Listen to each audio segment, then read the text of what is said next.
yo manifesté que deberíamos dejar a un lado todas estas divisiones y estas polarizaciones que no nos llevan a nada. Si Colombia en este momento no se une, si en este momento Colombia no da el paso para superar las divisiones, no lo vamos a lograr. Necesitamos transformarnos, pero para transformarnos necesitamos hacerlo de manera unida.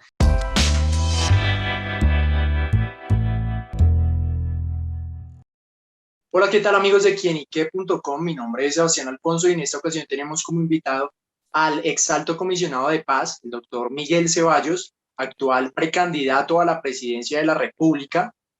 Estaremos hablando esta mañana con él sobre su precandidatura, sobre cómo va su campaña, sobre cómo van esas visitas a las regiones. Así que, doctor Ceballos, muchas gracias, bienvenido. Sebastián, muchísimas gracias a ustedes, a Quienique y a todas las personas que siguen este importante medio de comunicación. Gracias, doctor Ceballos. Bueno, quisiera que comenzáramos por lo principal. ¿Por qué quiere ser presidente? ¿Por qué decidió poner su nombre a disposición de los colombianos para las elecciones de 2022? Bueno, Sebastián, esta es una decisión de muchos años. Yo tengo 55 años de edad y llevo muchos años educando a varias generaciones en la ciencia política, en el marketing político y también en el derecho. He sido profesor durante más de 28 años de mi vida y varias de las generaciones ya llegan a cargos de elección popular. Con mi familia nos preguntábamos por qué después de haber enseñado tantos años, por qué no poner en práctica en sí mismo precisamente todo lo que he enseñado. Y esa decisión la he tomado hace ya varios años. Yo se lo comuniqué al presidente Duque desde diciembre del año 2020. Le dije, presidente, yo voy a proponer mi nombre a los colombianos. Quiero continuar haciendo política de otra forma, porque pues ya, Sebastián, yo tengo una experiencia muy larga en cargos públicos. Yo fui viceministro de Justicia y también fui ministro de Justicia y del Interior encargado varias veces y fui alto comisionado para la paz con una experiencia nacional muy grande en los temas más complejos que ha enfrentado Colombia, como los colombianos son testigos de ello. Y llegó la hora en que quiero proponer algo distinto, quiero proponer que haya una transformación y una unión en Colombia. Por eso hemos propuesto la creación de este movimiento social que se llama TÚ, Transformando y Uniendo a Colombia. Doctor Ceballos, lo hemos visto haciendo unos recorridos por las regiones, estuvo en la costa recientemente. Háblenos un poquito de qué se ha encontrado, de qué le dice la gente de su nombre como precandidato presidencial. Bueno, hay una muy buena receptividad. Además, yo tengo una característica que tenemos muchos colombianos, y es que tenemos orígenes de distintas regiones del país. Mi padre es costeño, mi padre es de Santa Marta, entonces la receptividad en la costa es inmensa. Ya no me dicen Miguel, sino Migue, y Migue pues es muy cercano a ellos. Llevo recorriendo el país muchísimos años. He estado trabajando en la costa atlántica muchísimo tiempo, por eso esta última visita fue maravillosa. Pero también, Sebastián, he recorrido el departamento de Córdoba, Antioquia, Santander, Boyacá. He estado también en la zona de Bosa, en Bogotá, Soacha. Voy mañana para Cali, Popayán, voy a Tumaco. Por una razón, y es que Miguel Ceballos no solamente está proponiendo su nombre, sino que está proponiendo el nombre de varios candidatos al Senado. Y esta es una característica muy especial, Sebastián. ¿Por qué? Porque cuando tú ves otros candidatos que están en el proceso de recolección de firmas para lograr inscribir su nombre, los ves solos. Y bueno, esa es una decisión que yo respeto, pero creo que no se compagina o no se compadece con lo que los colombianos están buscando. Yo estoy proponiendo también nombres de personas del Amazonas. Una mujer afrodescendiente de Tumaco hace parte de mi lista. Hay 3 suboficiales retirados de la fuerza pública que fueron humildes policías y patrulleros, intendentes, soldados de la patria. También hay personas que representan los Santanderes, personas que representan, por supuesto, Bogotá y la juventud. Entonces, yo no estoy solo, y por eso cada vez que llego a una región siempre tengo toda esta participación de grupos que apoyan no solamente a Miguel Ceballos, sino a las personas que están en la lista a Senado. Doctor Ceballos, ¿cómo se está vendiendo usted? ¿Usted cómo está llegando a decir, soy Miguel Ceballos y qué represento, en qué espectro del panorama político estoy, qué representa Miguel Ceballos para los colombianos. Bueno, Sebastián, Miguel Ceballos representa mucho de lo que somos los colombianos. Yo soy el hijo de un padre costeño y una madre bogotana. Mi madre fue maestra de escuela toda su vida, de escuela pública. Mi padre comenzó como cajero en un banco y después ascendió a puestos muy importantes, pero también tuvo crisis. Y tengo un gran ejemplo de mi padre. Él en un momento muy difícil de su vida, ya cuando yo era profesional y mi hermana incluso había sido congresista de la República, tuvo una crisis económica y ¿sabe qué hizo Sebastián? Empezó a manejar el carro de la familia en un hotel para recuperarse y se recuperó. Y yo creo que ese es un ejemplo grande. Ese es el Miguel Ceballos que yo quiero que los colombianos conozcan, un hombre que es hijo de padres como muchos de nosotros que han hecho un gran esfuerzo para sacar adelante a sus hijos. También soy una persona que tiene unos abuelos maravillosos. Mi abuelo fue campesino indígena, él nació en Cogua y mi abuela fue una mulata del Amazonas. Mis abuelos paternos fueron samarios, personas que trabajaron toda su vida para sacarnos adelante y eso soy yo. Soy una persona como tú y por eso el planteamiento y me preguntas cómo me presento ante los colombianos como tú y la palabra tú es muy profunda, significa transformando y uniendo, por eso TU, transformando y uniendo es un movimiento social, no es un partido político, lo queremos plantear así, no como un partido político, como una máquina electoral que siempre anda buscando solamente los votos y después se olvida de los ciudadanos, sino como un movimiento social que inicie un proceso social en donde lo importante no sea yo, sino que sea él ciudadano, donde el protagonismo no sea el del político, que obviamente se necesitan líderes y yo propongo mi nombre como líder de este país, pero donde la educación, tu justicia, tu salud, tu bienestar sean el centro. Transformando y uniendo.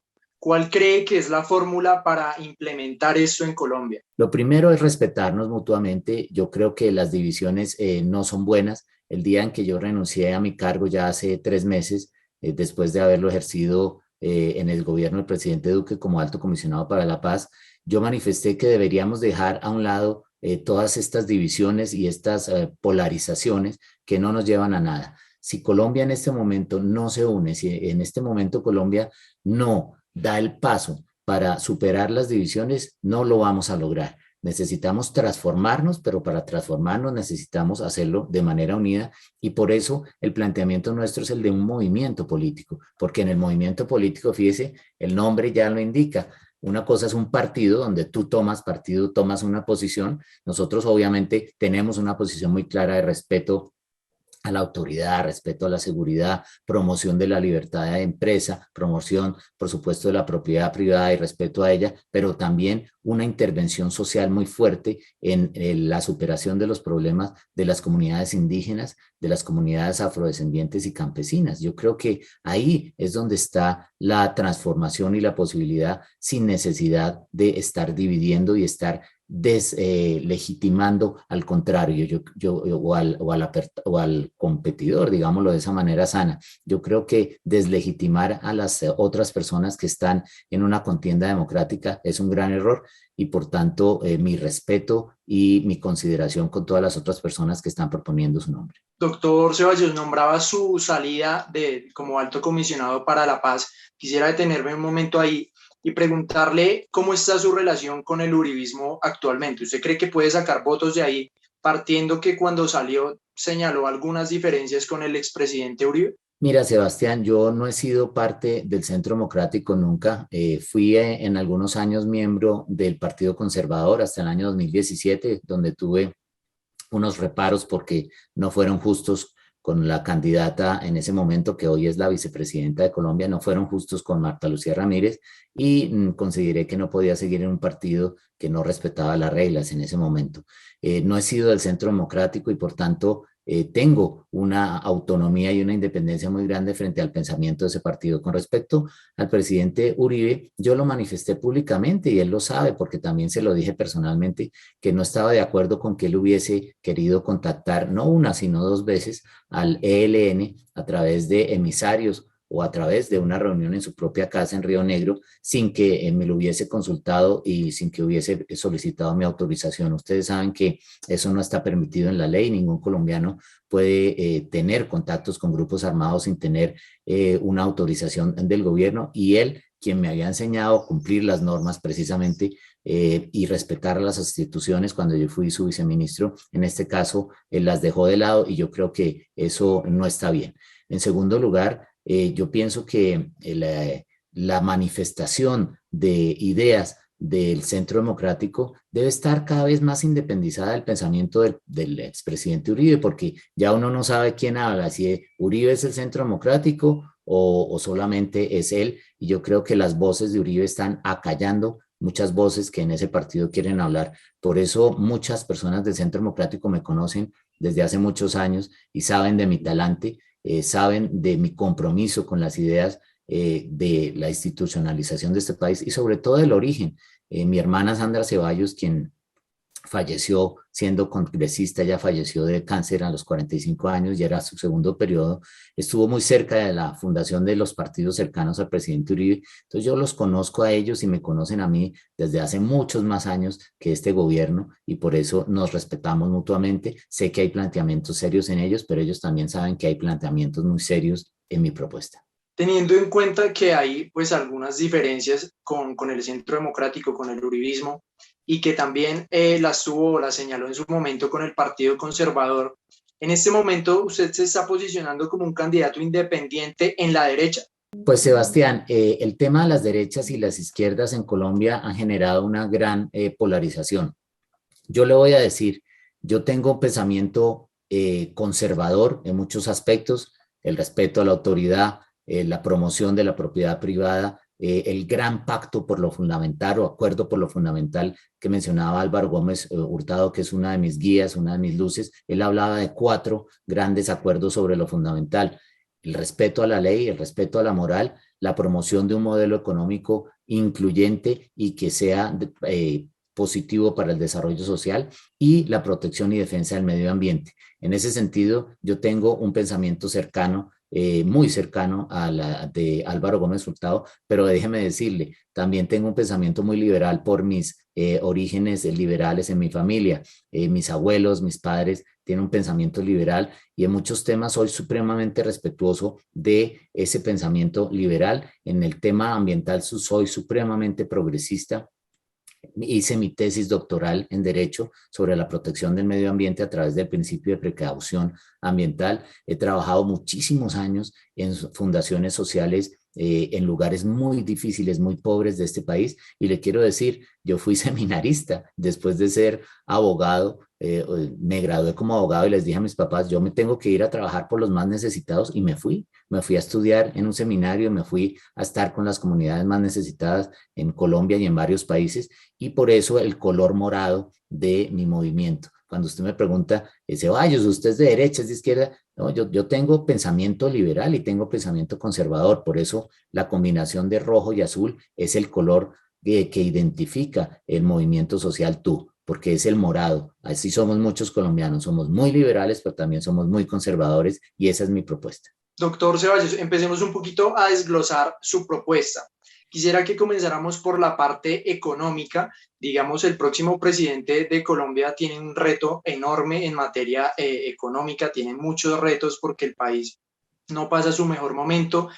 Muchos economistas señalan que la reforma tributaria, que seguramente será aprobada en pocos meses, pues no es suficiente y será necesario presentar una en 2022. Háblenos un poquito de su visión en este tema. Bueno, Sebastián, lo primero que hay que decir es que Colombia ha tenido sucesivas reformas tributarias, y cada vez que se presenta una, dicen, ahora sí, hay que hacer una reforma estructural. Yo creo que ahí ha faltado mucho más planeación, ha faltado mucha más seriedad en la visión de mediano y largo plazo, y por supuesto, y no hay que culpar en eso a nadie, la pandemia nos ha sorprendido. Los indicadores económicos, ustedes lo han visto, las calificadoras de riesgo están juzgando a Colombia como si no hubiese pasado nada con la pandemia y como si la economía no se hubiera ralentizado o afectado, y yo creo que eso hay que revisarlo.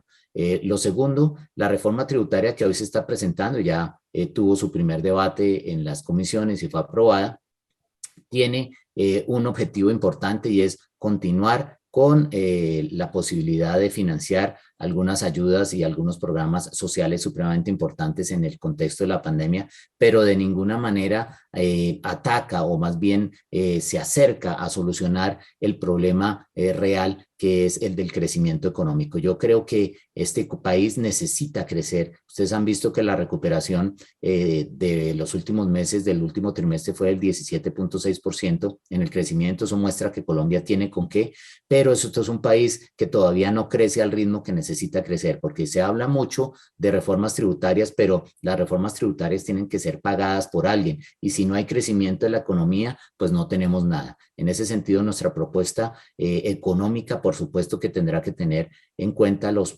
posibles y necesarios ajustes fiscales y tributarios en el futuro, pero más que eso, una reforma fiscal y una reforma estructural que permita un crecimiento acelerado de nuestra economía. Necesitamos que la próxima reforma que se haga en términos económicos beneficie, pero de verdad, al campesino, para que este país crezca económicamente en el campo y también supere el desempleo urbano. Para eso se necesita crear incentivos económicos verdaderos para que sectores que hoy están deprimidos en la economía puedan surgir. Entonces no se trata solamente de hacer reformas tributarias, se necesita una reforma estructural para que permita el crecimiento en Colombia. En 2019 se hizo una primera reforma para crecimiento económico, pero ahora usted verá que hay algunos retrocesos en esa reforma y por tanto, más que reformas tributarias, necesitamos reformas estructurales para promover e impulsar el crecimiento económico. El tema de la educación, yo creo que es uno de los que más mueve gente y de los que más moverá gente en 2022.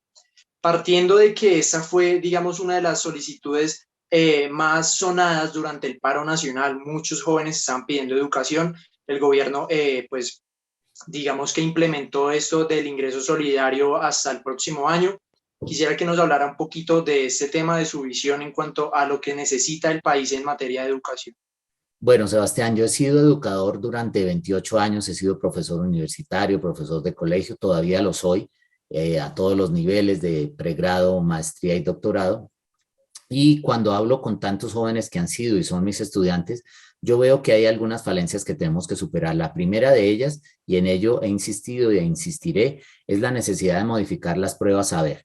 Las pruebas saber están diseñadas de una manera en que solamente mide la posibilidad de, o más bien el conocimiento de los estudiantes en el aspecto dirigido a entrar a una universidad. Pero eso es un problema y es una falencia. Hay muchos estudiantes que no tienen un buen puntaje en las pruebas saber y quedan excluidos del sistema educativo. No hay pruebas saber diferenciales y esa es mi primera propuesta. Nosotros no podremos superar la dificultad que tienen tantos cientos de miles de jóvenes en Colombia que no pueden entrar a la universidad. De hecho, son más de 300.000 de los 500.000 que egresan del bachillerato cada año. Estamos hablando del 60%, Sebastián, de estudiantes que no entran a la universidad y mucho se debe a que no hay unas pruebas saber diferenciales. Yo propongo que haya pruebas saber para carreras técnicas, pruebas saber para carreras tecnológicas y también para carreras profesionales, que la persona pueda escoger a cuál de los tres canales de educación